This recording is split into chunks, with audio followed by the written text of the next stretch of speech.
everyone, this is the final Bosman. I am Kyle Bosman, and here we are. It's the 1 year anniversary of the PlayStation 4. It is running a little late. Not a big deal yet. There's still plenty of time. So you know what I'm gonna do? I'll share some PlayStation memories with you. The PlayStation 1. Let's go back to the year 1996. I am 10 years old. And up to this point of 10 years old, I've only ever owned an NES, a Nintendo. Never a Super Nintendo, never a Genesis. My friends, absolutely. Do a sleepover, hey, where's your Genesis? Let's bring it out. Let's get to that immediately. And no, my parents did not see, probably reasonably, they did not see the purpose of one of those two things. I have an NES. Kyle, don't you love Kirby? Don't you love playing Kirby? It's like, yes, I love playing Kirby, but it's forget it. I had to say forget it to a lot of 10-year-old conversations trying to pitch a Super Nintendo.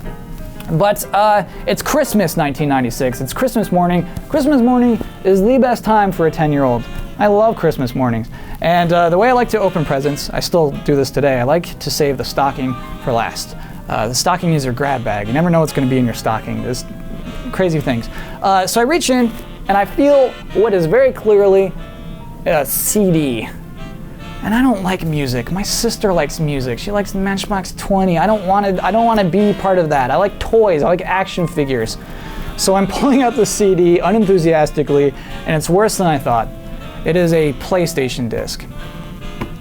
And it's not only, like, it's insulting. That's insulting to receive a PlayStation disc because I didn't get a PlayStation for Christmas. And so I'm thinking, gosh, I'm gonna have to take this to my parents. I'm gonna have to explain what this is. We're gonna have to take it back to some store.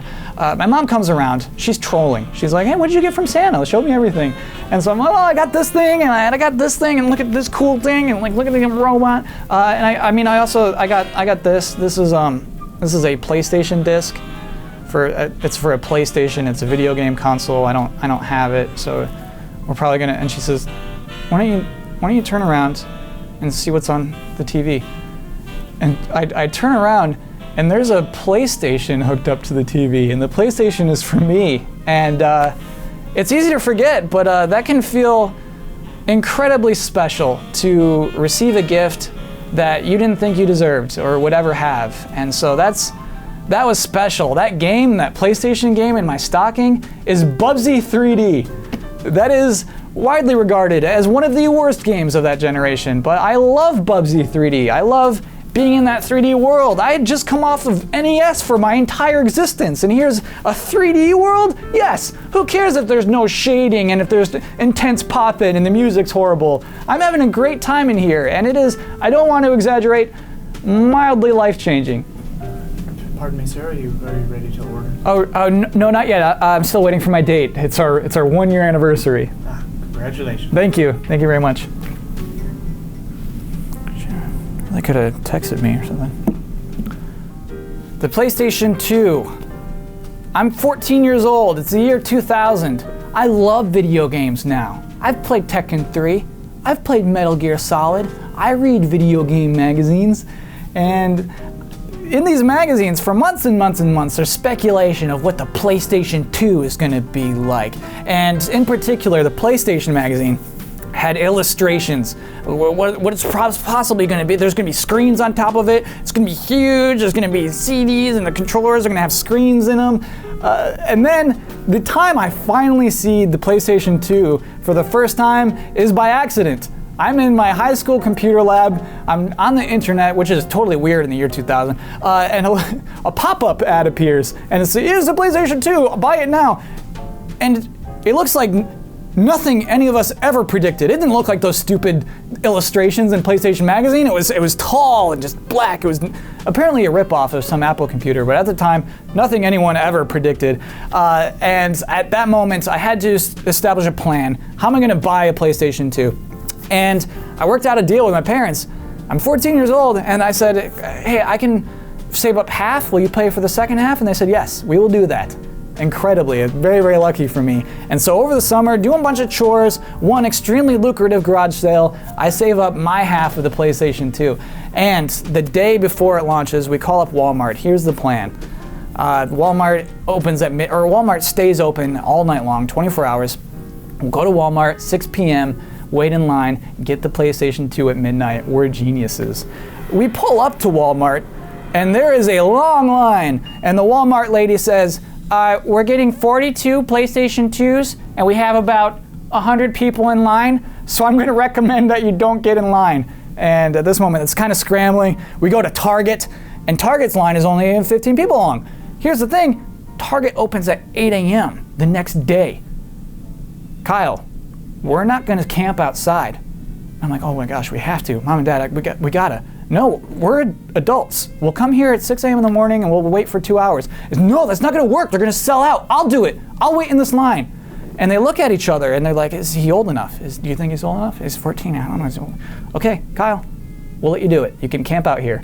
And this is the best moment for me. I get to pull out my camping chair, get in my sleeping bag, and wait in line, sleep in line for a PlayStation 2. And I remember in front of me, there's all these college kids, and they're so cool. Coolest thing about the college kids is they're drinking out of the McDonald's cups all night long. And it's kind of like, how are they still drinking? McDonald's closed hours ago. How are they still drinking out of these cups? And the trick was, they would say, yo, dude, you want another milkshake? Yeah, dude. And so they would take these milkshakes back to their cars in the parking lot, fill it up with what is clearly alcohol, and then bring back 2 milkshakes. And they're like, oh, thanks for the milkshake. And I remember 12:15, this a-hole who had just been at Walmart drives by with his PS2 box in his car. And he's like, oh, look at this, losers. And it's like, we're getting in 6 hours, shut up. And after that, I remember the cool college kids, and they looked at me and they're like, yo, dude, you want a milkshake? I was, of course, like, no. But even like getting asked that was the coolest thing.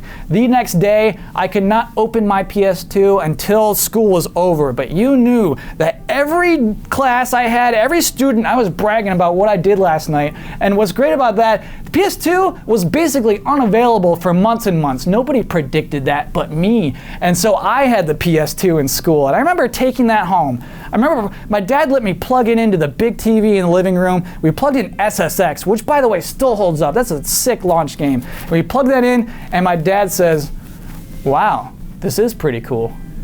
Still waiting, sir? Yeah, I talked to it earlier today. We've definitely confirmed it. It will be here soon, I promise. Very well. Thank you.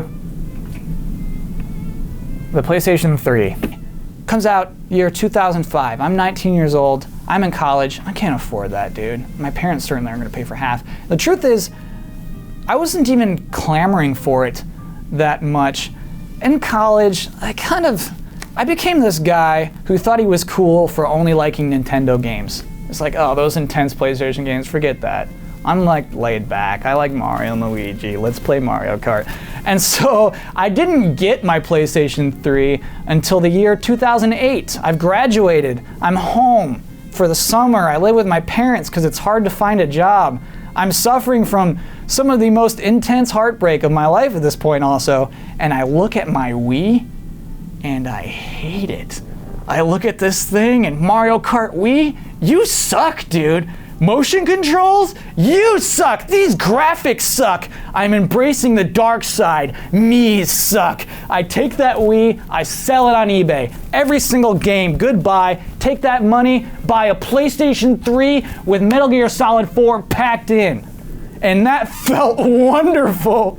That felt so good. I played obviously 360 games, but I'd never owned an HD console. And this game, Metal Gear Solid 4, still almost holds up as just nothing looks like this game. This is incredible. When those two are fist fighting on top of that ship, that's still, oh my gosh, I'm still thinking about it. And it's just, to be honest, that PlayStation 3 was like a healing console. It healed me, or at least for some of the worst moments of my life, helped me forget about those moments. Still waiting? Yeah, I'm sorry. It should be here soon. I know it's good. We're actually closing soon? Yeah, can you stay open 2 more minutes, please? Very well.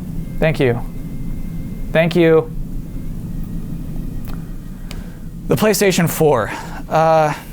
Gosh, PlayStation 4 is weird because basically my whole job right now, this whole on-camera GameTrailers things, basically is all tied to the announcement of the PlayStation 4. I wouldn't have this without that. And I remember after E3, I got my pre-order for the PlayStation 4 at GameStop, and I remember 11:30 that night pulling up and waiting in line.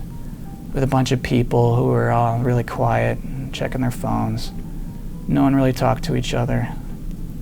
And I remember at the cash register, the guy was like, "Do you want to buy any games?" And I said, "No." And he said, "Okay." And I remember when I got home and opened it up and plugged it all in, I played Resogun for a half hour. Oh, you're here! Oh God, you're here! Thank God! Oh my goodness! No! It's fine. Oh, I'm not mad. I'm happy. You look ravishing, of course. Thank you. Oh, Scrumbers is next week, so we don't know yet. Yeah, it sucked. Making paintings in Tibet. Yeah, you know what? Can we talk about tonight? Because here we are. It's our 1 year anniversary. This is cool. This is what a year we've had. Knack. Yeah, that was hilarious. Ground Zeroes was one crazy night. A lot of Netflix. A lot of Hulu. Sir, I'm sorry, we're actually, you know, could you give us 1 minute, please? All right, look, I know we don't necessarily have a wild and magical relationship right now, and I realize I talk about these other PlayStations and my eyes light up and everything, but look, I was younger then, right? That's a different me. Of course, that's going to seem perfect and cute in hindsight, but I think that people who chase those kind of emotions are ridiculous. I like you, right? I like you right now. I like what we have right now, and I think that is the most important thing. And I like you for what you are today, and even more so, what you will be. Because I mean, Bloodborne's coming out pretty soon. But generally, it sucks to say this, but I think part of growing up is part of loving differently. And what I just wanted to say tonight is, I appreciate you. Okay, hey, save it for the bedroom. People are watching. Everyone, that is the episode for this week. If you're on Twitter, you can find me at Kyle Bosman. I'll be back here next Wednesday. Hope to see you then. Thanks for watching. Waiter, we'll have 2 meatball sandwiches, please. Go home! Okay, because we are not wanted here. I'll get your coat. Wow, what an episode. But first things first, this is Talking Bosman. I'm Ethan Hansen, final Bosman lore expert. Now, in typical Bosman fashion, Kyle did not acknowledge that he was missing last week when GameTrailers instead aired an episode of The Last Lavelle. All we know is that there was an unexpected absence, and then today we heard the loose line, making paintings in Tibet. Well, ladies and gentlemen, I have a theory.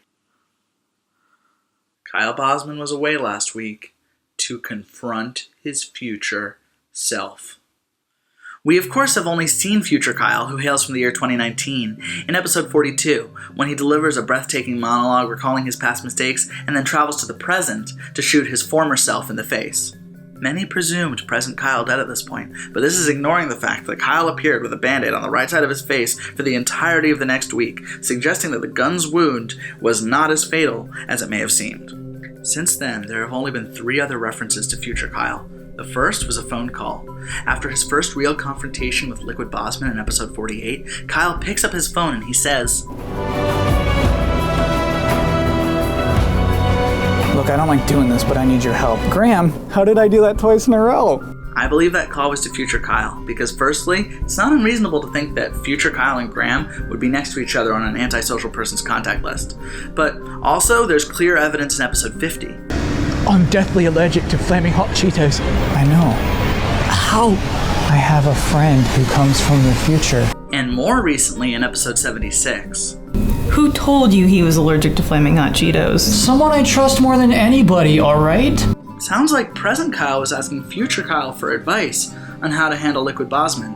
And we do now know for sure that Liquid Bosman's death was fake, which was first hinted at in episode 63. What do you mean he's still alive? And then, of course, the debut of the desk that knows the truth in episode 67. And finally solidified in episode 76. The important thing to infer here is that future Kyle lied to present Kyle. Why? Are he and Liquid Bosman in cahoots?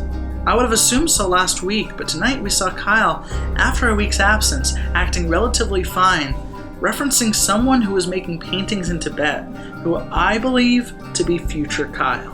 Sticking to my heart of the show theory, I believe that future Kyle recognized he could not host a show founded on sincerity and frankness with all of his knowledge of the future to come. Not to mention his hollowed out future heart, damaged from the empty success of a world without bonus bits. Clearly, there was only enough room for one Kyle, so future Kyle did the right thing and ran away to a world where no one would find him, apparently in this case, becoming a Tibetan painter. Questions remaining. If Liquid Bosman is alive, where is he? Why did future Kyle lie about all that flamin' hot Cheeto stuff? When will we see the baby that the Jet Moto disc made with that bottle of Mountain Dew? All I know is I can't wait to find out. Week by week, we come closer and closer to solving the great mystery that is the incredibly fascinating lore of the final Bosman. Sorry. Hello? The Vice President. Yeah, okay, I'll stop. I promise. I didn't mean to do... Yeah, I got it. Thank you. Well, I guess that was the last episode of The Talking Bosman. Signing off forever, I'm Ethan Hansen.